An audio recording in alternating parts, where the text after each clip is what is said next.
4,400만원, 미국이 1초에 내는 이자입니다. 눈 한 번 깜빡일 때마다 대기업 연봉이 하나씩 사라지는 겁니다. 이 영상 한 편 보는 동안이면 200억 원이 훌쩍 넘어갑니다. 그리고 요즘 트럼프가 갑자기 착해진 이유가 바로 이 돈과 관련이 있습니다.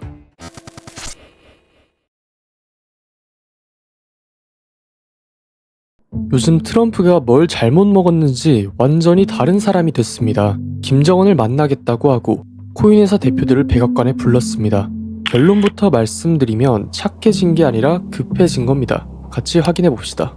뭐가 달라졌는지부터 보겠습니다. 하나, 다들 아시다시피 미국이랑 북한 서로 저격글 올리고 차단받던 사이와 다름없었습니다. 그 김정은한테 갑자기 만나자고 DM을 넣은 것과 다를 게 없다는 거죠. 연내 회담 추진에 한미훈련 축소 얘기까지 나왔어요. 둘, 8월 19일 백악관의 코인베이스, 리플, 로빈후드, 나스닥 대표를 불러모았습니다. 몇 년 전엔 코인을 사기 같다고 하던 사람이 이제 그 판을 직접 키워주겠다는 자리였죠.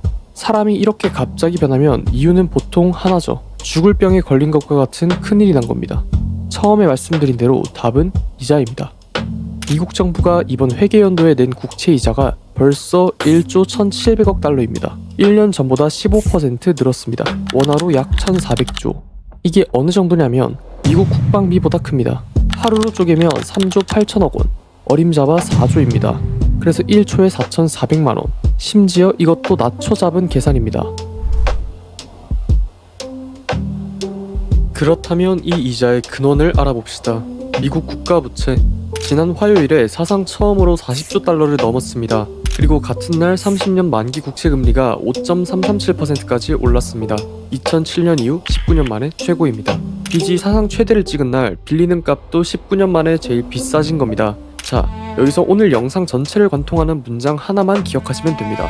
싸움은 금리를 올리고 화해는 금리를 내립니다. 전쟁 위험, 불확실성, 전부 돈 빌리는 값을 올리는 재료거든요. 그러니까 김정은과의 회담도, 코인 밀어주기도 트럼프가 착해진 게 아닙니다. 이자를 깎는 중인 겁니다. 여기서 이런 반문이 나올 수 있어요. 금리는 연준이 정하는 거 아니냐? 반만 맞습니다. 연준이 정한 건 기준금리고 미국이 실제로 이자를 무는 국채금리는 시장이 정합니다.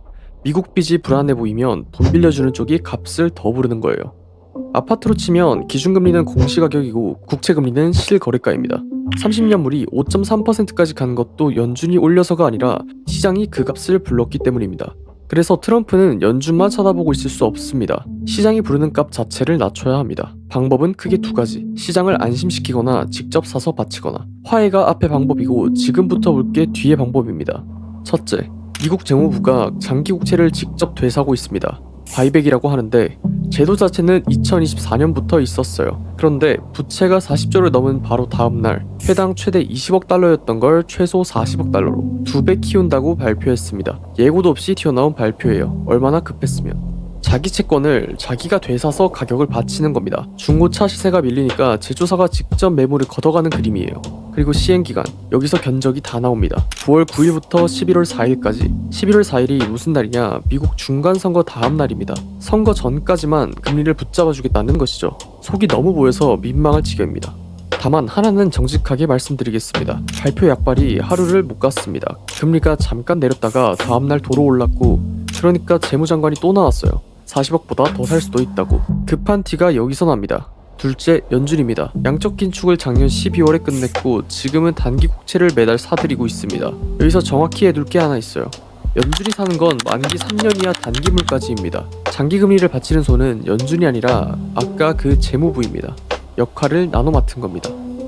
정리하면 정부는 이자를 깎으려고 화해하고 재무부는 채권을 되사고 미국 전체가 한 방향으로 움직이고 있다는 겁니다. 이 얘기가 이제 코인으로 이어집니다. 11월 3일이 미국 중간선거입니다. 코인 들고 있는 유권자가 수백만입니다. 선거 앞둔 정치인은 지갑 든 유권자한테 잘해줍니다. 아까 그 바이백 일정도 정확히 이 선거일에 맞춰져 있고요. 그래서 8월 19일 백악관 간담회입니다. 트럼프가 그 자리에서 코인 규제법, 클래리티법을 아주 강력한 법이라고 밀었고 해외 파생거래소, 하이퍼리퀴드를 미국에 정식으로 들여오고 있다고까지 했습니다. 다만 이 법, 하원은 작년에 통과했는데 상원에서 13개월째 못 나오고 있습니다. 예측 시장이 보는 통과 확률은 17%에서 24%.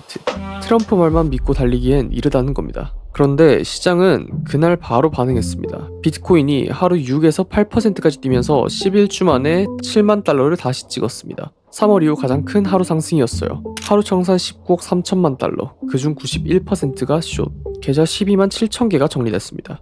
그리고 지금 비트코인 원화로 1억을 넘어섰습니다. 그런데 저도 이 그림이 맞아 떨어졌으면 좋겠는데 안 맞는 조각이 둘이 있습니다. 이걸 빼면 반쪽짜리 영상이 될 겁니다. 첫 번째 조각, 이란입니다. 다 화해한다면서 이란하고는 정반대입니다. 8월 17일 협상 시한이 그냥 만료됐고 다음날 진행되는 협상은 없다는 보도가 나왔습니다. 그 사이 브렌트유는 91달러를 찍었습니다. 기름값이 이 자리에 있으면 물가가 안 잡히고 물가가 안 잡히면 금리를 못 내립니다.